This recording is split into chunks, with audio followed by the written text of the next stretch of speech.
rocket at the ready. It's Bjorken on cleanup duty. G8. Oh my God! He stole the Elder Dragon! He's gonna shoot! You're kidding me! Centauri fights early! Kill number one! Here comes kill number two! The king of Pentagon! You gotta be kidding me!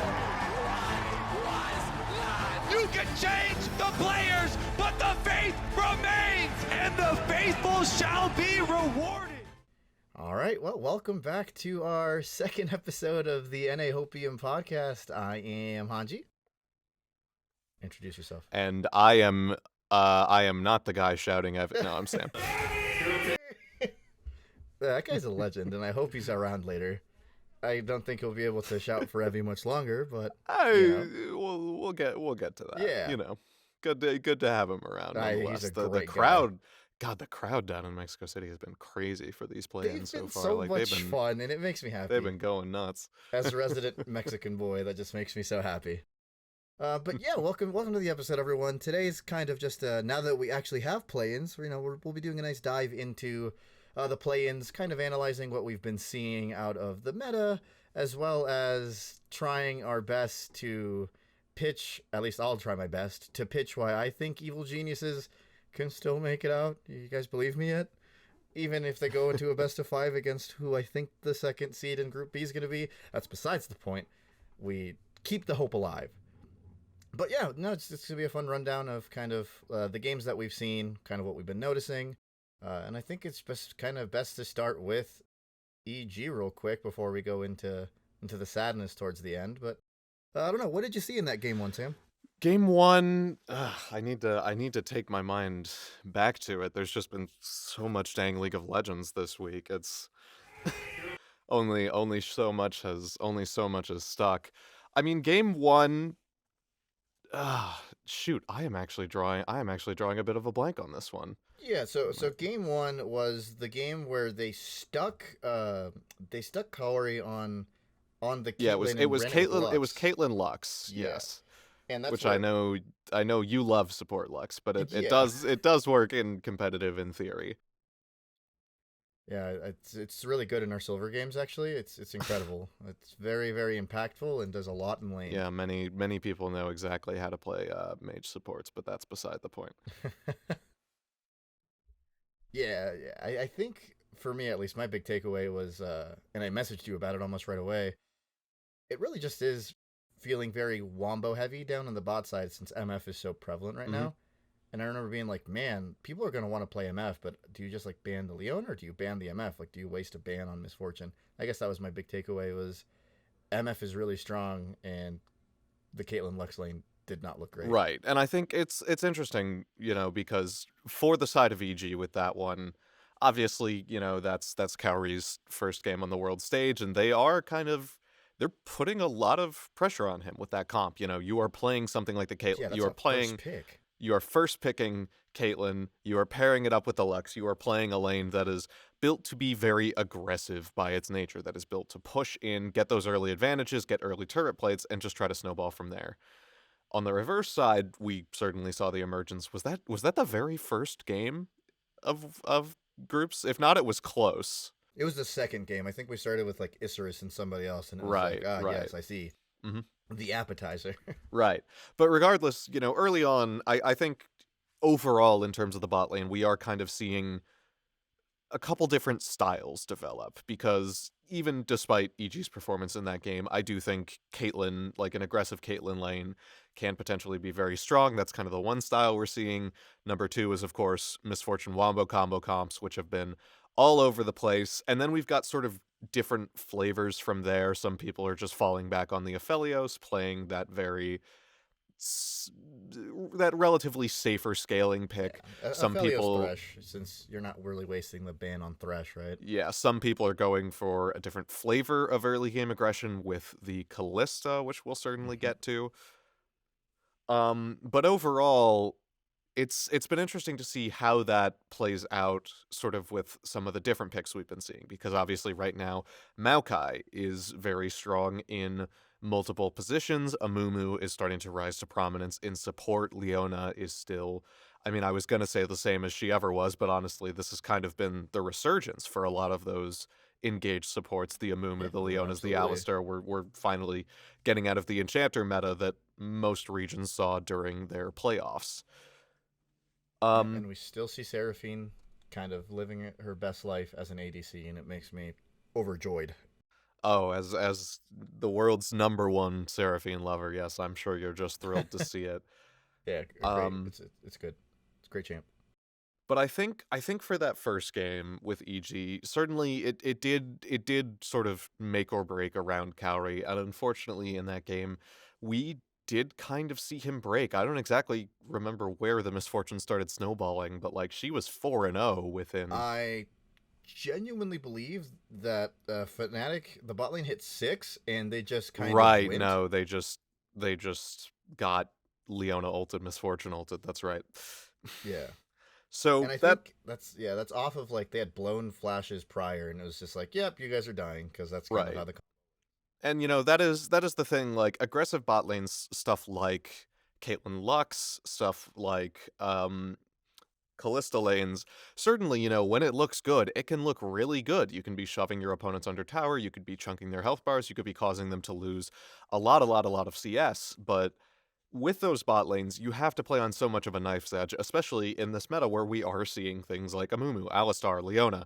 We are seeing these big sort of engaged supports coming back out. Certainly, yes, you can harass those things early in lane with a range advantage. You can, you can show them a bad time early on, but you have to know where the limit is. If you give that one slip up, that one engage angle, somebody finds a great play, suddenly the moment, the thing with Caitlyn, and I think why we're already starting to see perhaps more of a shift away from Caitlyn and towards Callista, is that Caitlyn is a fantastic pick in lane, but at least in my experience, she starts to feel bad the moment she gets behind, especially because so many of her prominent builds are the Gale Force, the Collector, looking for these, lethality pen or like early crit builds, not to say or sort of early snowball builds. Not to say she can't build other styles, but that is definitely where she shines the best, is Absolutely. finding that early advantage and just trying to press it as much as possible. Yeah, the Callista build path for sure. It's going to give you, relative power, at least early and mid game in team fights and whatnot, where it feels like as a Caitlyn, the second you fall behind, yeah, it's rough. I've been on that side of the matchup very often. Not very often. Just last night we had a game where it's just like, wow, this feels horrible.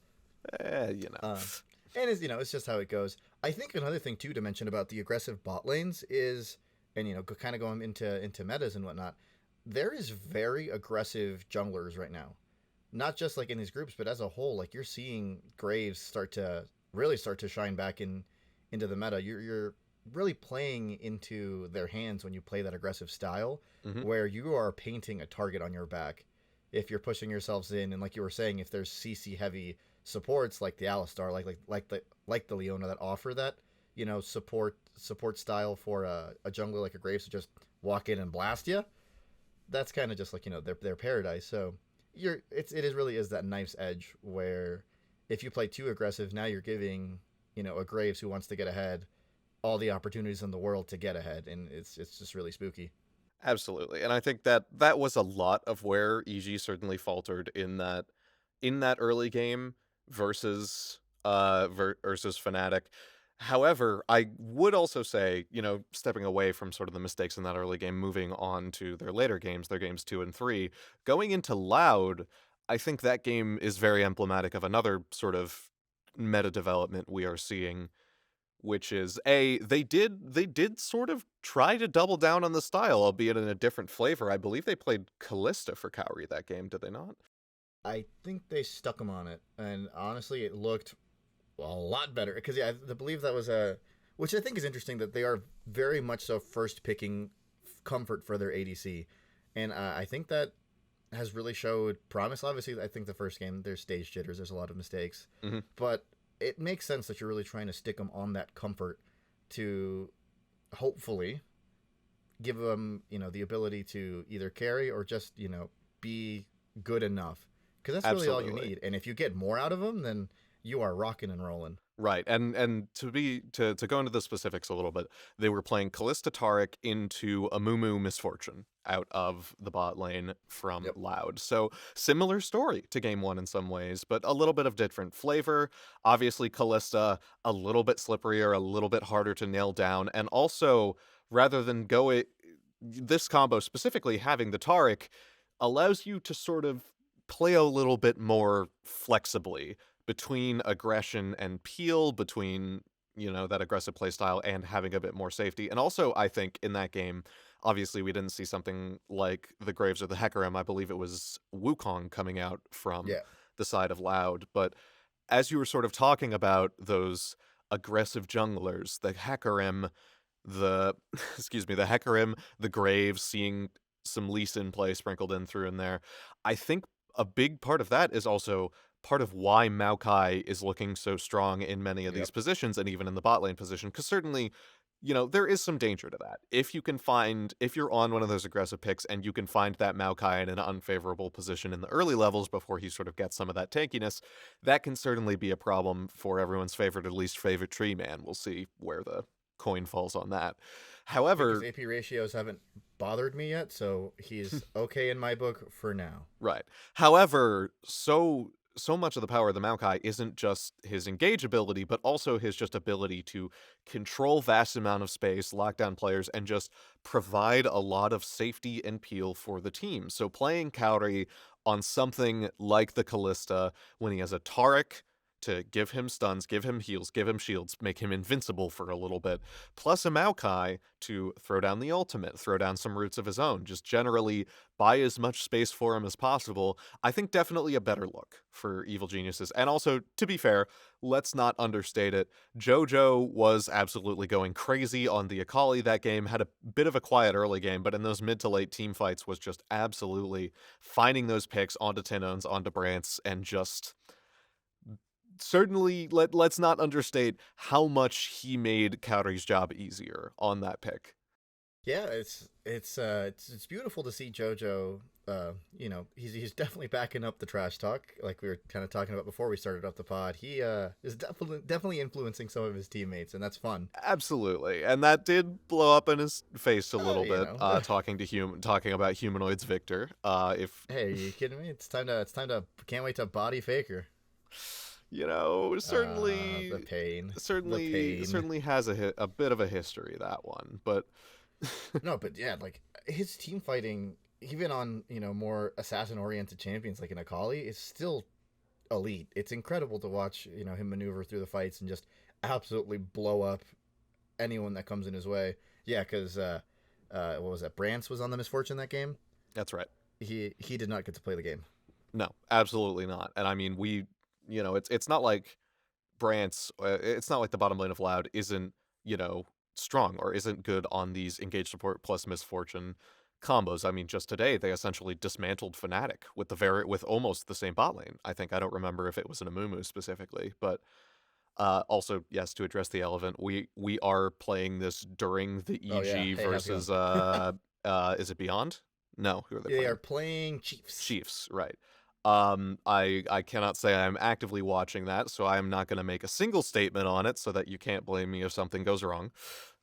I will only tune in once I think the game is coming to a close, and you're either going to get sad noises or happy noises. Right, so we'll see where that goes. But regardless, I think there's two distinct improvements I think I've seen from EG, which is one, they are playing Kaori compositionally into places into compositions where he does have the option to play more aggressively with something like the Callista, certainly, but there's a lot more safety for him just built into the comp. There's a lot more opportunities for his teammates to buy those pockets of space for him, and also in a similar yet different manner, they're letting JoJo play the Akali, play the Sylas that he played in their Game 3 versus Beyond, where, like, I know the casters were talking a lot about how Akali is a quote-unquote, like, counter matchup to Sylas.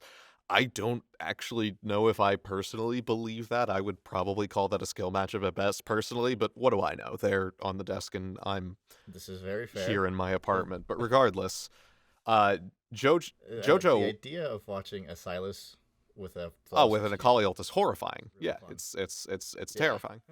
Yeah.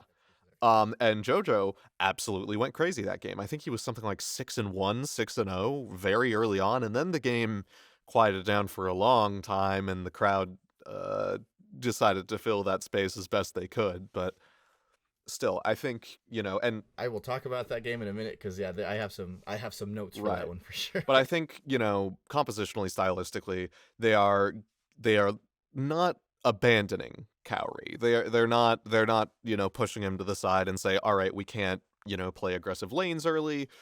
They're not saying that they can't play around him. They're just, I suppose, in even this meta where you have these more aggressive junglers coming out, they are playing a lot more tools focused around keeping him a bit safer, and I think that is certainly a very smart stylistic choice that they've made. Yeah, no, it's definitely the right way to go. I was a little worried that they would just be like, we haven't played with you enough, we're just gonna stick you like on Ezreal or on I don't know, like something supportive, so like maybe an Ashe. But they definitely have been playing around, wanting to make him a focal point and also have that peel for him, which is very encouraging. And right, and I mean even just given what we saw in playoffs for them, where most of his success, like he looked very solid on Lucian Nami. Obviously, that combo has been hit pretty hard since playoffs.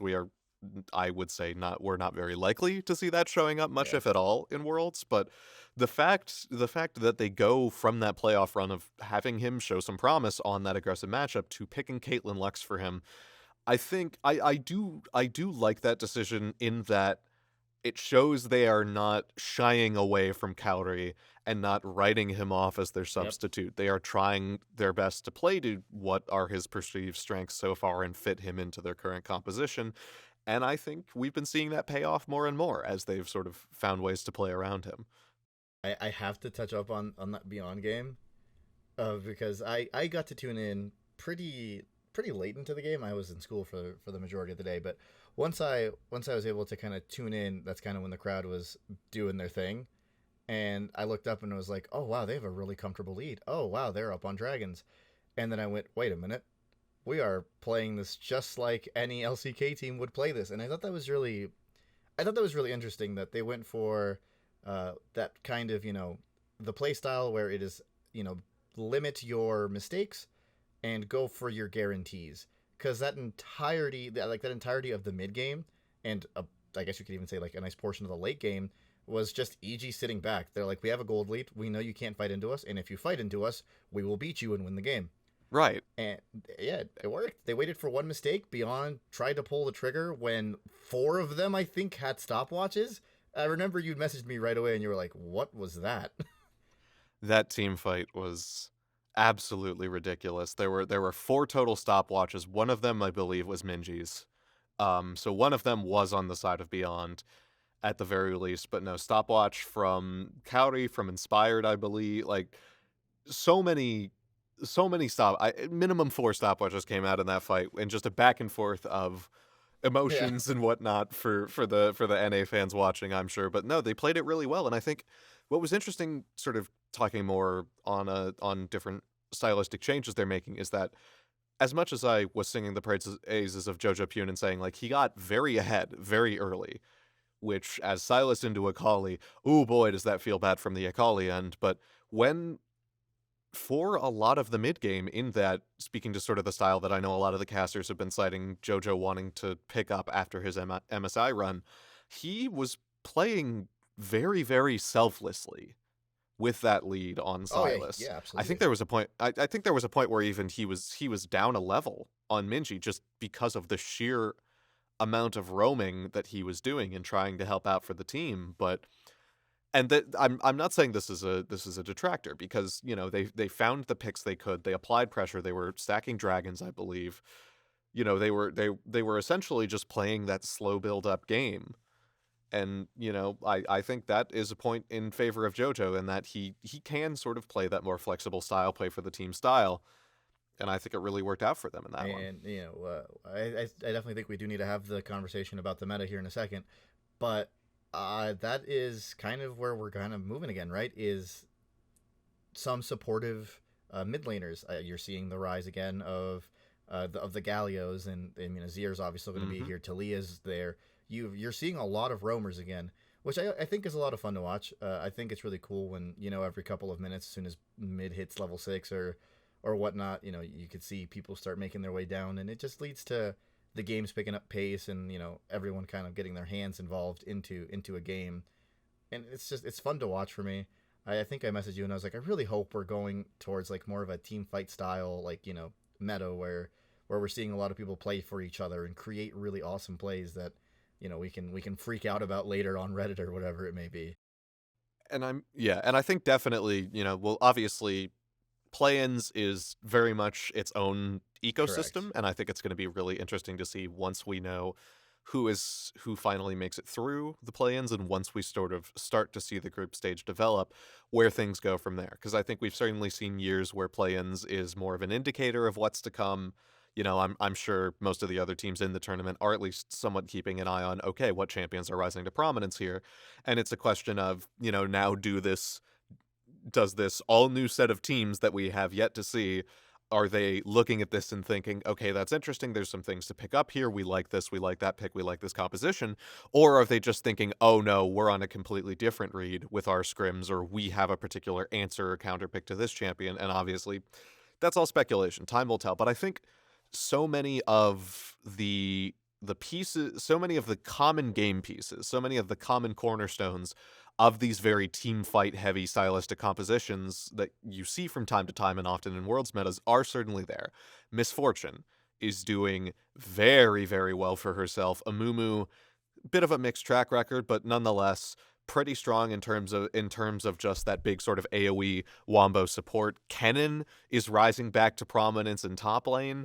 I mean, Swain is still seeing play in the mid lane. We've got a lot of these sort of big team fight favored, cornerstone champions rising to prominence in a lot of this early meta. So I think the seeds are there for such a meta to rise to prominence. I think it's really just going to be about, do teams think there is a better stylistic alternative or counter that they have found? And really only time will tell on that one, I'd say. It's really funny, but I genuinely think more often than not, we kind of just sit here and patiently wait for, the actual group stage and see what our, Asian brothers are going to do.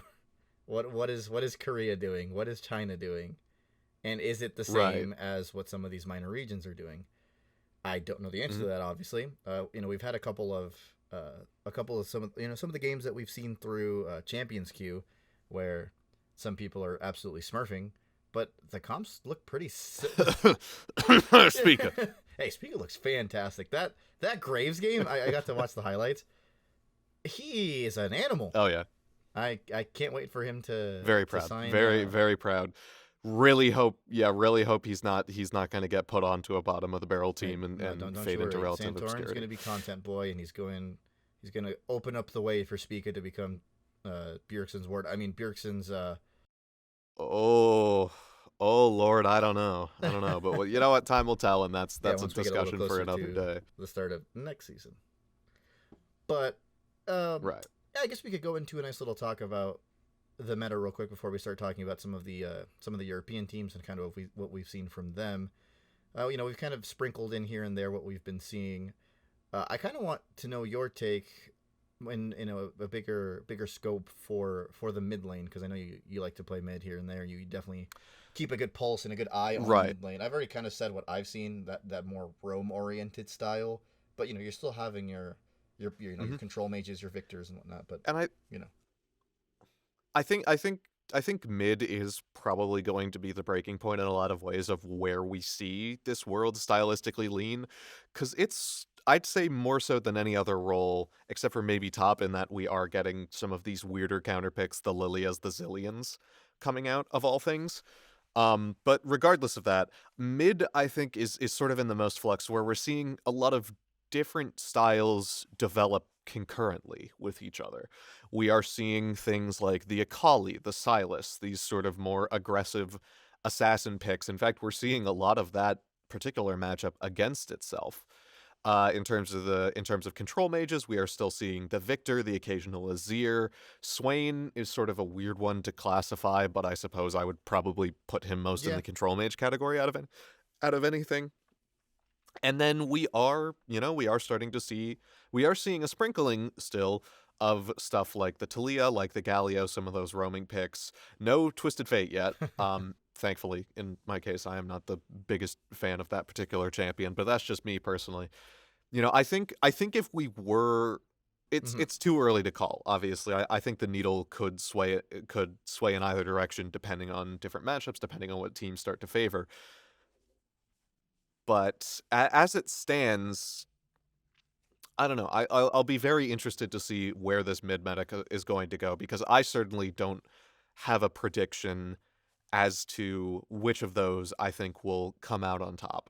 Obviously, I think with teams playing things like the Misfortune, the Leona, the Amumu, the Kennen, the Hecarim, even with these sort of big press R team fight comps, something like a Swain, something like a Victor, some control mage that has these sort of big AoE buttons and just can command a lot of space, throw down a lot of damage in those team fights, certainly is going to look pretty good in those big comps. But at the same time, we've seen Silas rising up as a counter, to your Swains, to your Amumus, starting to take some of those very big team fight buttons away from the enemy and sort of turn them against each other, start to force them to second guess some of these go in, press R, engage comps.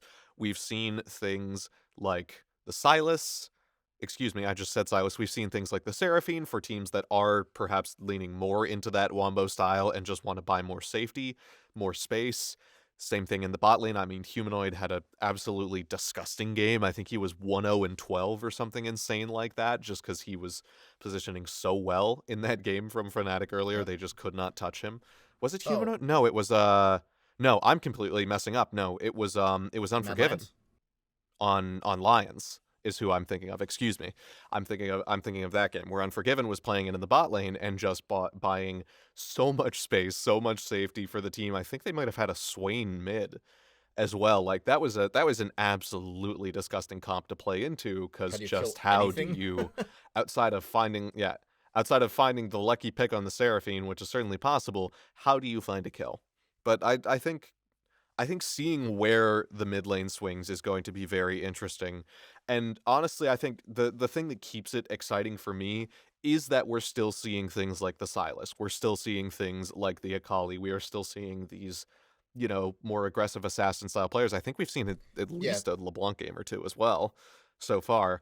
But, the fact that those sorts of picks have not been fully pushed out by either these sort of more team play roam oriented champions or these sort of scaling control mages, I think is a good sign, because very often I feel like early on when these metas are developing and you have sort of these three different common poles of the mid lane, very often you see one quickly start to push out the other or rise to prominence, and the fact that we haven't seen that yet is pretty interesting to me personally, at least. Pretty exciting to see. Is every time we kind of come into Worlds, right, is that obviously there's going to be a more determined, style that's going to help you win.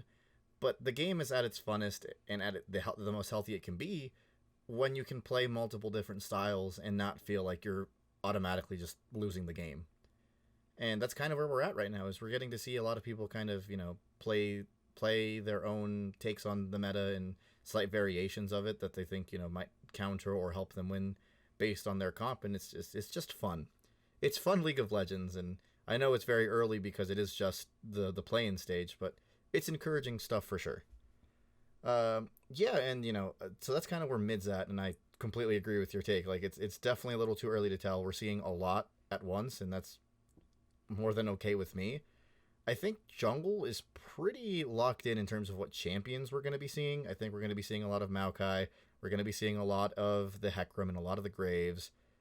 And probably still Lee Sin. And some Lee Sin for sure. That's just a favorite. They buffed Lee Sin before Worlds. Lee Sin, I think the casters had a line often where, it's not that he falls off poorly in the late game. It's just that he scales with your skill level. Absolutely. We've certainly seen players. I mean, even homegrown. Was it I forget, was it Inspired or Closer that just absolutely destroyed dashed Hansama? dashed my hopes in a That's single Closer. series. Yeah, that's the one. That's Yeah, Closer. we've seen players like Closer. Inspired, I think he actually had a bit of a troll Lee Sin play earlier, come to think of it, but in one of their earlier games, if I can remember correctly. But regardless, Listen, it's not North America unless we Yeah. throw a little bit of, int. I think there are plenty of players on the pool who are practiced enough to make that pick something to think about, at least for playing against them specifically. You've got sort of different styles with the aggressive junglers, with the Maokai. I would be shocked if Wukong entirely disappears, especially with these sort of AoE Wombo comps coming out, Right. although I feel like that's more of just like a if you get banned out situation. Yeah, It's basically I feel like Wukong is sort of stylistically did they get rid of Hecarim somehow? Yeah. But maybe that's too much of a prediction, we'll see. Yeah. And, that's this kind of... Thankfully, the jungle meta is... It's pretty set in stone. Topside still feels like it's... Oh, and Trundle, Yes, of and course. Trundle, We can't forget. Topside does feel like it's... Everyone's favorite brick. It's definitely like, you're still seeing your Naras. Basically, whatever you can blind pick safely is going up there. That's, I think, why the Aatrox. Aatrox has the highest... So much Aatrox. Yeah, the highest presence in play-ins right now. And I don't think that trend is going to go away once we go into groups. That's just kind of... You want your safety. That is perfect safety when you're blind picking. Absolutely. And there's certainly, I think, many teams, understandably, have made the read on this top meta that there's not an awful lot they're really looking to ban for Yeah. it. A lot of bans are focusing more towards things like the Caitlyn, the Callista, the Yumi. Occasionally, have we seen many Misfortune bans? I feel like that one's been getting I think through we've seen a lot. like one or two, but for the most part, like people want to play it because Right. it's so strong. But we're seeing a lot more bans focused elsewhere. Not an awful lot focused towards top, generally speaking, if I can remember correctly. I do think one of the more fun things is a lot of top laners, or maybe it's just RNG's read. They see Aatrox and they're like, "Give me the Jax right now," and right, Jax, Fiora, looking for those sort of more aggressive bruiser picks to try and go toe to toe with him in the early game. Yeah, I don't think there's too much to really read into topside right now. I don't really see it changing. I think this is a very comfortable spot for the topside.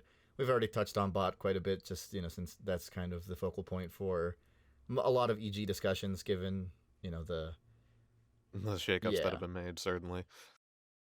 Okay, let's go kind of break down our friends over in EU, and yeah, I mean it's kind of hard not to. And obviously they lost earlier today, but it's hard not to talk about how good Fnatic looked those first 2 days. Right. They just looked far beyond better than everyone in their group. Mm-hmm. And I think, certainly today, showing a little bit more weakness, and obviously, like, no, Loud put up a damn good fight in that game. Like, a lot of the credit in that game, certainly goes to them, finding those right angles, finding those team fights, so many ridiculous MF ults. I believe, once again, if I'm remembering correctly, that was it starts with a B, the Loud AD carry. Oh. That was him on the Misfortune yet again, if I'm remembering correctly. Yes. Yeah, that was Brand's on the yes. Misfortune once again. Yeah, running it back to the Amumu Misfortune combo. They really seem to like this one. I think that's the exact same comp they ran into EG. Like that is correct. Yeah. Yeah, no, because I was just looking at that, I could confirm that is absolutely what they were running. And I mean, that was a close game. They were really going blow for a while, but I think. Well, I guess there's a little bit of variance. I think they had the Mumu, or not the Mumu, sorry, the Wukong in the jungle. Right. And they actually got to pick the Maokai this time, which even they more got Wombo. the Maokai here. Absolutely. Once again, the stylistic Holly matchup, but I think in terms of what Fnatic has shown, certainly I think, how do I put it? I feel like I would almost attribute Fnatic's early success versus, showing looking a little bit more mortal against Loud today. I would certainly think, I think part of that is Fnatic probably had a little bit better of a read early on some of these strong picks on some of the meta than, some of their opponents certainly did. I mean, we certainly come back to the Caitlyn Lux, and, Fnatic, they did play a Caitlyn Braum in that game, certainly. And I think Hilly Hilly is such a strange player to analyze. And the thing Certainly, is, you and can't having analyze him. right, and having him on that more protective style play, character like the Braum can be a little bit of a stylistic mismatch, but certainly that's not to say he doesn't know how to play protective. He doesn't know how to play peel. He just has these this aggression that I don't want to say he can't tempered. I think I'm just going to say he doesn't like to temper very often. And even in that game, I think you saw him throwing some pretty ambitious Bromults, shall we say, Yeah, certainly. I don't think he understands that the Bromalt can be used to disengage in the slightest. Or rather, he just doesn't like to. Yeah. Why would I disengage when I can go in? Yeah, exactly. When I have this lovely AoE knockup for the for our engage, certainly. I think I've never seen a support just have constant Lee syndrome on champions that aren't Lee Sin. It's fun to watch for sure, but sometimes you can. And I've kind of talked to you about it before. I really do think Upset is the kind of ADC that just kind of likes to sit back, and if he can sit back and farm all game on team fighters, that's all he needs. Where Hilly definitely is, I want things to happen now, and I want to get you ahead. And sometimes it works, sometimes it doesn't. It's a double-edged sword. That's aggression in League of Legends in general. Right, certainly so. And real quick, because I'm completely drawing a blank, and you'll have to correct me on this. Upset, is he also a substitute for them? No. No, Upset it was ADC. just Hilly. Okay, good. Yes. Just wanted to he make almost didn't get to play again, which honestly would have been such a huge right. bummer. That's right. He was fresh off the plane and absolutely dumpstered our bot lane. I remember now. Correct. Anyway, yes. Because I'm sure a lot of people remember, and it definitely led to a lot of weird team infighting last year, where Upset had to take time off, and some of his teammates were not too thrilled by his timing for everything. But I'm never going to bash a human for wanting to take care of something. No, absolutely not. And it was breaking my heart that like this time he was ready to go. He was dead set on going, and the unfortunate world that we live in right now, he did get a little sick, and in order to not get others sick, he had to wait. But thankfully, he was cleared and was able to dumpster NA game 1. So, and speaking of which, we've sort of danced around it a couple times. I think Fnatic, they've looked good on multiple styles. I think they've been trying out, much like many of these other teams, they've been trying out these wombo comps. They've been trying out aggressive lanes. Perhaps that one didn't go as well for them with the particular loud game, but certainly, they've looked good on multiple styles. They've looked pretty consistent, but now they have dropped a win. The big thing is I don't know if I can fully go on our namesake and throw up the NA Hopium and say this means EG is going to secure number 1, because number 1, I don't actually know how tiebreaker rules in this play-in stage works. I don't know if they just go by the head-to-head, which would just mean Fnatic would automatically win out over us unless they drop another game. Which they've only got the one game left, if I remember correctly. Yep, they've only got one Mega Bank Beyond Gaming. What a name. Left. But they certainly look mortal today, and all the credit's allowed to sort of putting in such a great performance to bring them to that point. I would probably say, unless some very crazy happenings occur, they are probably still a lock for first in their group at this point. All right, I have an article up now that is breaking everything down for me, and I'm going to need your brain to analyze this because mine doesn't work. Okay, gotcha. Okay, the play-in stage will be, as usual, played in best of 1 single round robin among 2 groups of 6. In case of a tiebreaker, the matches will be held immediately after the final game of the play-in group stage. The first contributing factor that will be used to define the winner of the tiebreakers is total game victory time. In other words, teams that beat opposing teams in tiebreakers fastest will have an edge. If total game victory time is identical across all teams in tiebreakers, Riot will look at the victory game time in play-in stage. Holy doozy. Interesting. So I certainly am not prepared enough to know overall if EG or Fnatic's games have been faster, although I would definitely bank on Fnatic. Just as a rough guess for that. Interesting. Because I know EG's win the other day with that game we were talking about, where, the crowd was cheering for Wards. Certainly a bit of a longer one. Yep. Where they were playing that very safe scaling style. But regardless, I'd say Fnatic still pretty high likelihood, without some crazy occurrences happening, pretty high likelihood they lock up first. I'd say pretty safe to say EG gets out, at least, of this initial group. Then we have to worry. Right, because then that becomes, can we handle a DRX? Can we handle an RNG? Can we handle a Mad Lions?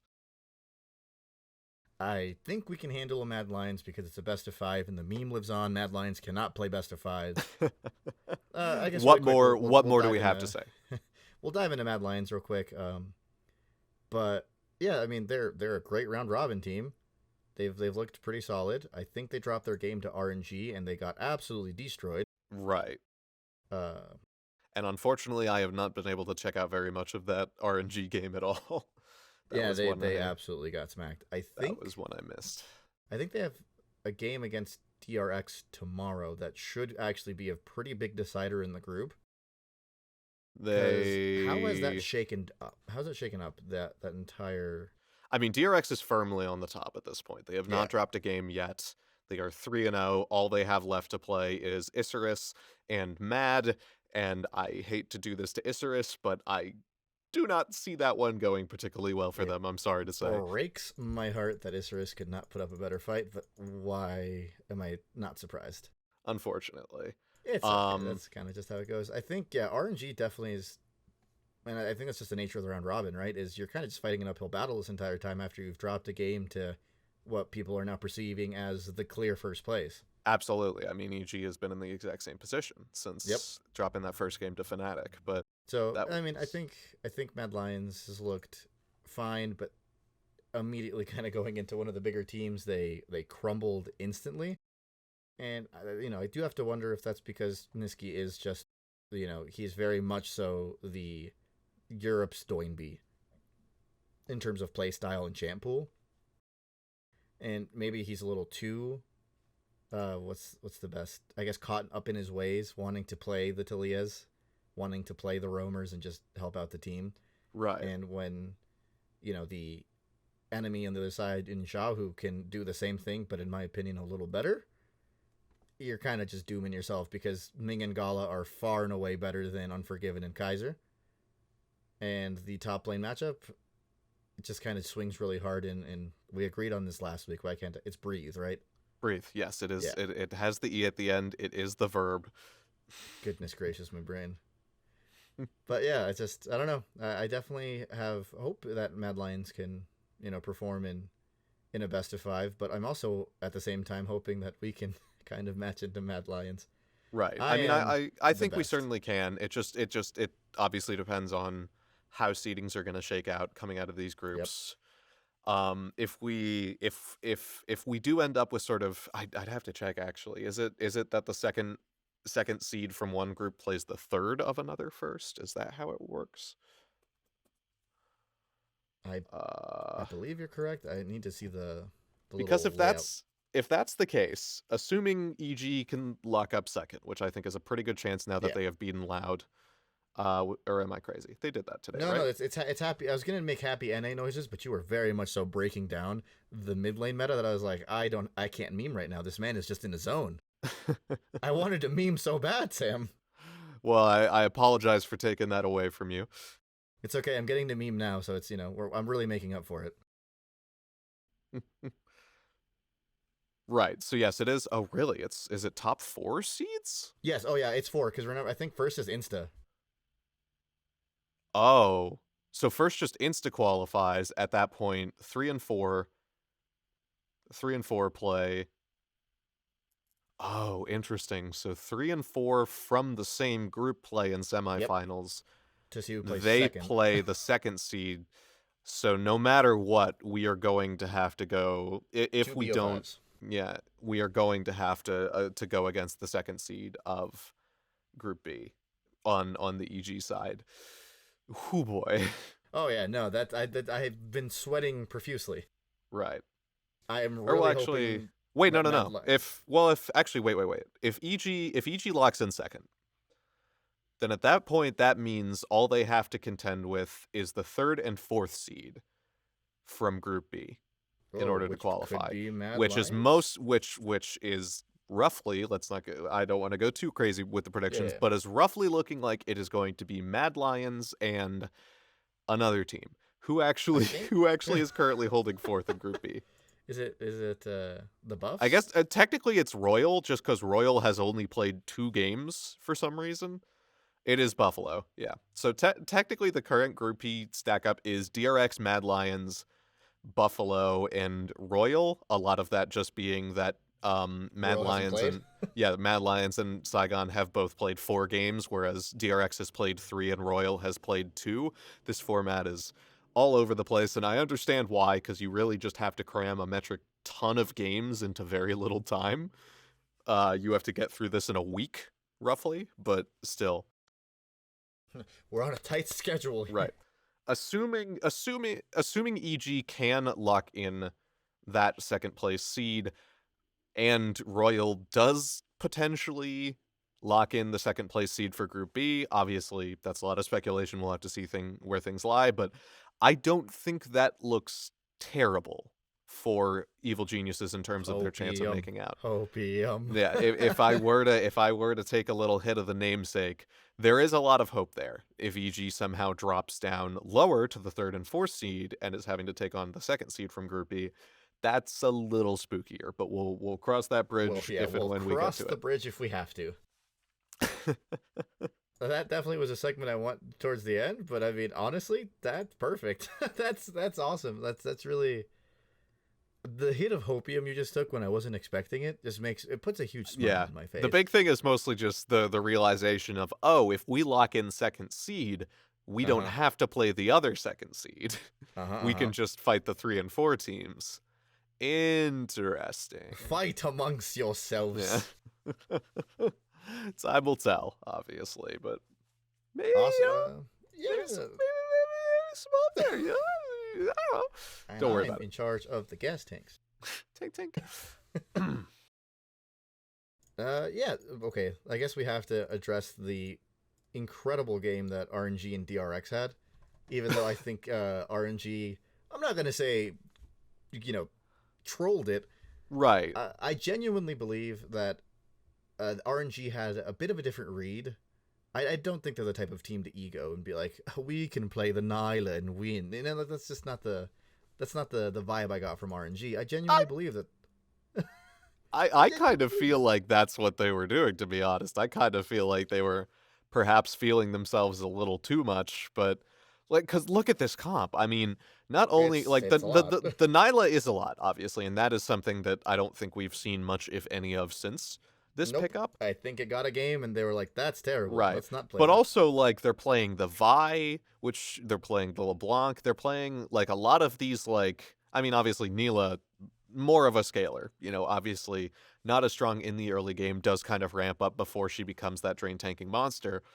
But playing the Vi, playing the LeBlanc, playing the Jax into the top lane, into the Atrox, that one, Yeah, that's not just as been there. That's just been not their as answer to questionable Aatrox. as the meta has shaken out. But I look especially at the Vi pick and at the LeBlanc pick. I mean, they're playing Vi LeBlanc into Maokai Rel.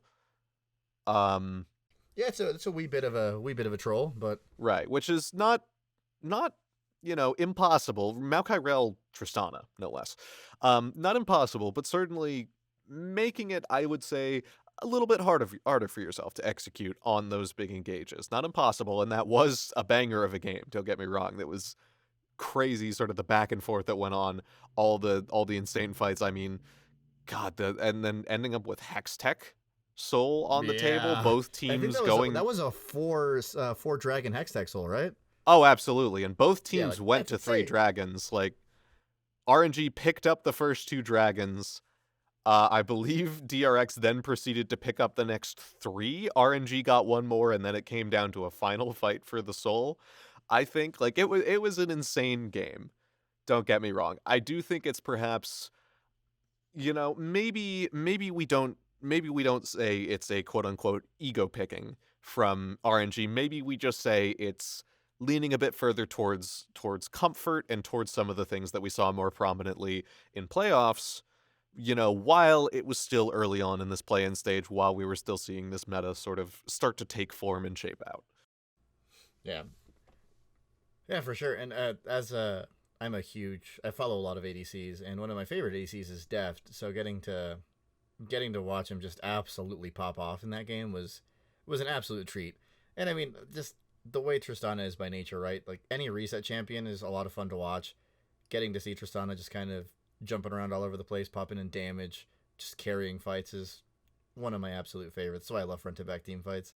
Absolutely. And I mean, I do not remember did they pick the Neela knowingly into the Tristana? Ooh, how They did that shake out? did. So that's an interesting one to me, because I feel like just stylistically, Neela is this champion that takes a little bit of time to get online, takes a little bit of time to start to hit those power spikes, but also just due to the nature of her range and what she is as a champion, playing her into a Tristana, into that champion that is kind of, I feel like, always going to have parallel scaling with you, and also will get farther and farther away from you physically, just not in terms of power, just physically will have more and more of a range advantage on you as the game goes on. Certainly an interesting choice to me. Yeah, it looks like the Tristana was the answer into her, actually. Was it? Okay, so that makes more sense then. If that was the way that shit shook out, and at that point I would say at that very point I very would have to call it ego. well, at that point, yeah, that certainly would be an ego pick. At this point, no, I think that is just sort of some smart drafting by DRX and by Deft. Absolutely, yeah. Pulling out that answer. And I mean, hey, I'm happy to see Rel getting a couple games in after her buffs. You and me are huge Rel supporters. Oh yeah, we understand there's better picks, yeah. but God, I love watching that thing team. I am the resident Rel enjoyer. If you look at it objectively, yes, in Alistar, a Leona, there are in a Mumu even, there are a lot of in tank engaged supports that do her job better. But what Rel specializes in, specifically just having that insane AoE put the entire enemy team on one pixel, engage combo. Oh, there's just nothing like it. Sam, I have Yes. to. There's some breaking news. Right. Isserus has legitimately picked Teemo. Goodness gracious. They're What? playing RNG. I think they know they're out of it, is my guess. Or Okay, they so EG did in fact beat Chiefs. Good, great, love to see happy it. NA noises, great NA Happy, noises. yep, happy. I did not make any statements on that and did not risk any sort of curse whatsoever. Oh goodness, that is 14-6 at 21 minutes for EG. Looking quickly at this one, okay, Azir out of JoJo, Leona Ezreal in the bot lane for Kauri Vulcan. Yeah, very So- very safe pick for right. Kauri. Playing a little bit safer, certainly. This is an interesting one. This is kind of a little bit closer to, I guess, somewhat of the playoffs meta, where we're seeing, we've got Victor, Azir, Gangplank, Vladimir. Maybe we didn't see Vladimir in our playoffs, particularly in NA, but like a lot of these more, scaling picks, certainly. But regardless, good on them for that. And you're telling me there's a Teemo lock. I wish I was lying to you, as a And matter of fact. honest to goodness Teemo lock. There's I an were to- Omega Squad rat just running if- around top lane right now. If I were to pull up lolesports.com right now and go to the live broadcast, You'd cry just a little. oh dear. Oh, there Oh, he dear. is. Okay, I mean, it's in the Aatrox, yeah. Breathe's got 0 CS. He's getting blasted. He's getting destroyed. It's not like most of that minion wave is still. Don't worry about it. Anyway, Get him, Teemo. Yeah, no, we aren't about to baseball radio commentary. That's a this Scion Teemo's going mid. for first blood. That's a Scion mid. That's a Scion mid. I didn't That even is notice that. Yep. Wow, this is a comp they've got here. And Lilia My Jungle, eyes. which we just saw her in top lane, so I guess Get 'em. I guess Get 'em. Teemo's dead. I think the rat is gone and Breathe gets first blood. So I'm going to All is close good in the this world. yeah, I'm Yep, going to all is good in close the world. this Moving I'm going on. to close this Sorry. stream and just go ahead and say Teemo's likelihood of becoming prominent in this world's meta, I'm going to go ahead and say off of that, probably not very high. We continue to hope and we continue to pray. Hey, you know what, Isserus? Good on you for trying something different. if it worked out, you guys are geniuses. It doesn't look like it's going to work out, but if it does... Absolutely. And I mean, look, we're all, it is a sacred duty, if nothing else, of the wildcard teams to not only prove themselves on the world stage, but also to pull the sacred move known as the kaboom. Already down on your luck, potentially looking down and out, to find that victory to just ruin a major regions day. Loud might have done it to Fnatic today. We'll have to wait and see how that shakes out. Yeah. But regardless, I love to see it, and it's the reason I miss Kaboom Esports with all my heart, just because they're known for that. I don't actually have an attachment to the org or any of the players beyond just that one time that they absolutely ruined EU's day.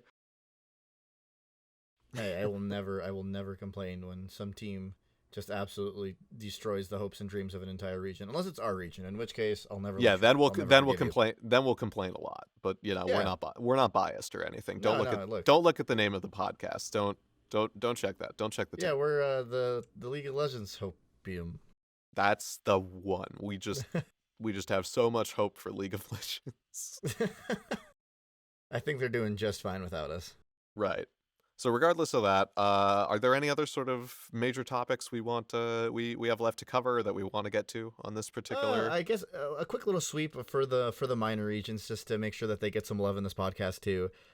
Makes me really sad to see Latin America struggling. Right. As I said earlier, your fellow Mexican boy. Sad to see our friends over at Isurus really just struggling to find a win, but it is what it is. I think we're kind of getting, for the most part, what we get for minor regions every year.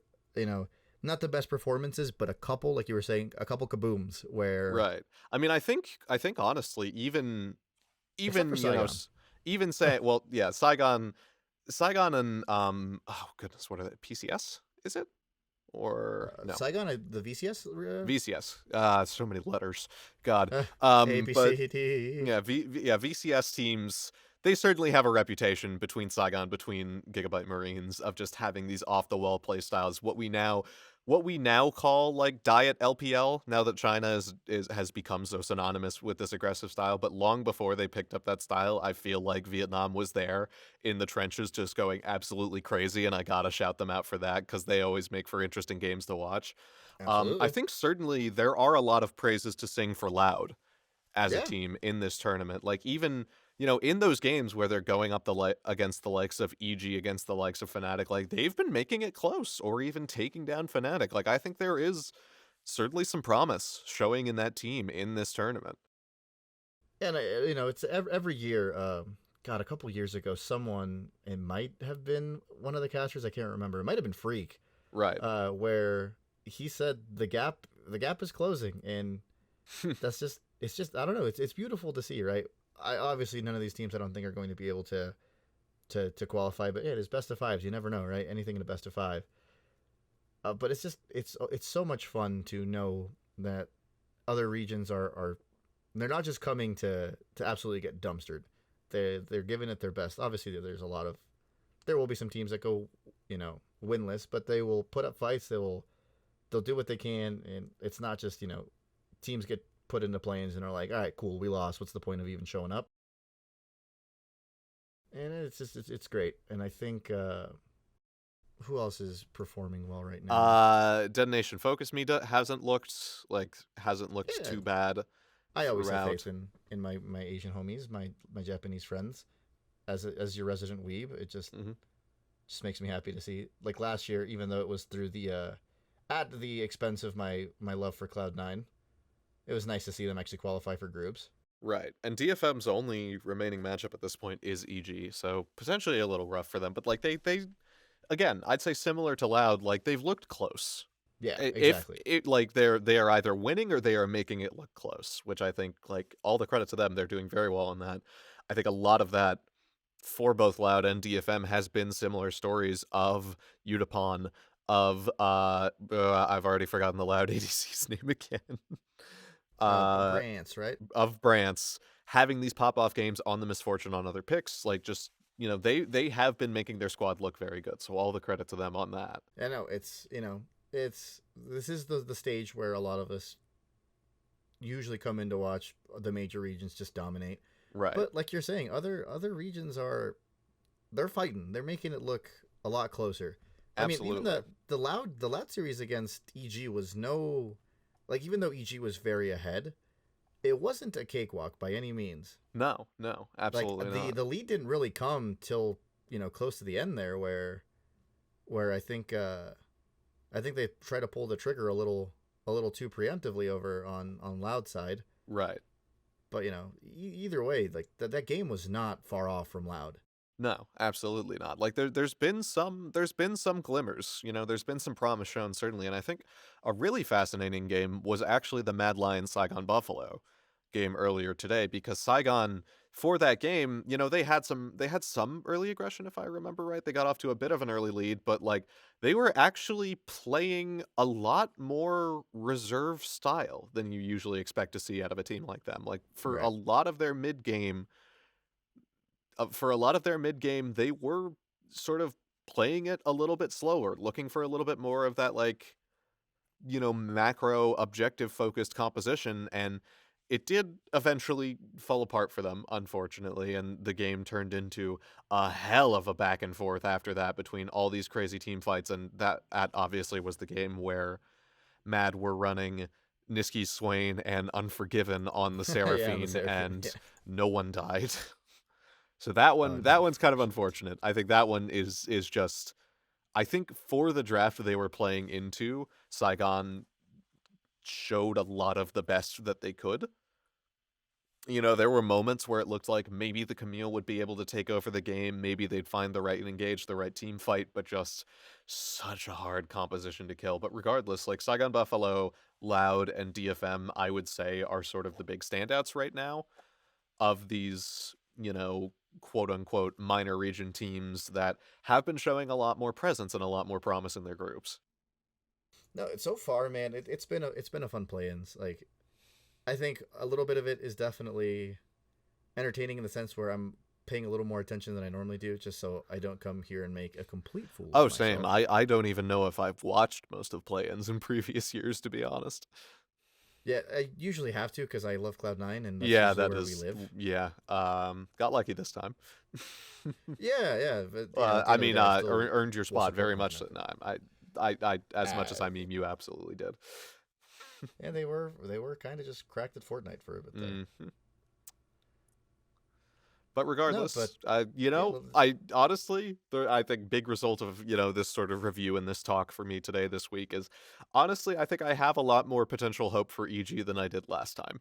Because last time were we fresh off of that? No, we hadn't even gone in yet, had we? No. We last time we did this was pure speculation. Right, so it was purely just, yeah. Can they beat Fnatic? And we got that answered very quickly. Yes, it's But it's gonna now- be interesting now that we kind of see what the format's gonna be. If there is tiebreakers, we'll see how all that shakes up, or maybe Fnatic drops another game. Either way, like knowing that we don't have to necessarily play that second seed, I am inhaling Hopium in insane amounts right now. Absolutely. Yeah, but this has been fun. It's been fun like it was last time, and it'll continue to be fun every time. League of Legends is a fun game. It's a fun game to analyze when you've been staring at it for the better part of like 7 years now. Yeah. Far too long. Yes, far too long. No, but yeah, again, thanks for taking some time out and chatting with me, and we'll definitely do this again next week, and hopefully the schedule can continue to stay consistent. Well, we'll see Life what happens. happens. It is a busy time, and there is so much Worlds. There's far too much League of Legends happening right now, but we'll be here for as much of it as we can. Definitely weekly. We will be here weekly for everybody. I guess a quick salty note: we didn't get tickets to Worlds like the majority of people because Ooh. yeah. Yeah, no, we were trying for those finals tickets, and whoo boy, is it looking like an obscene amount of those are on resale sites right now and didn't go to actual fans excited for the game. But what do I know? Yeah. I don't know if we can use Regardless, the S word, I'm so sure- not gonna I use mean, the S word. There's already people talking about it. Travis made a fantastic Yeah. video the day before. I think the day before finals tickets even went up, sort of talking about a lot of the gripes and a lot of the problems there's been with that. That's not really our business correct. right now, and I'm not entirely sure we have the platform to make Any headway. any sort of change on that. But I know we brought it regardless, up last time. we'll still so be I wanted to, We'll still be watching, even if it is unfortunately not in person at the Chase Center because, hoo boy, those scalp prices are a little out of range for your good friends here right now. But regardless, good afternoon, good League of Legends, and good Heavy to you all. Oh, I love Heavy. All right. It's a shame we're going to be missing that one guy for Can we just the fly group him stage. to like everywhere, and we're just gonna be like, Yeah. all right, here's the player. We just need you to shout his name. Maybe he could do intros. That'd be sick.